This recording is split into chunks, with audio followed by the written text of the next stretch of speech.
pag nakakita ako ng script, tapos may mga hinihinging mga bagay na may pagkagastusan, hihingan na lang natin siya. Ayun, ngayon nandun na ako sa posisyon ng kapangyarihan.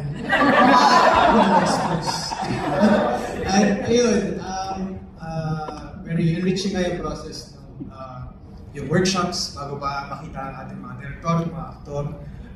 Mas napapalalim natin yung kung ano yung simulan natin, kung ano yung tingin ng ating mga mentors tungkol dito.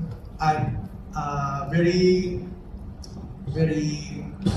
parang nakaka-reassure na nung nakakatambal mo na yung mga director mo, yung mga actor mo, to be with people who know the material, who have read the material, and who can also be as passionate with the material as you are.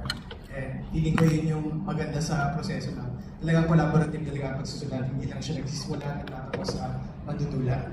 At dahil sa mga pista na ganito, sa mga festival na katulad nito, ay nakikita natin kung gaano nagiging collaborative yung proseso natin. Salamat, Gerald. Ito naman tayo sa Sarang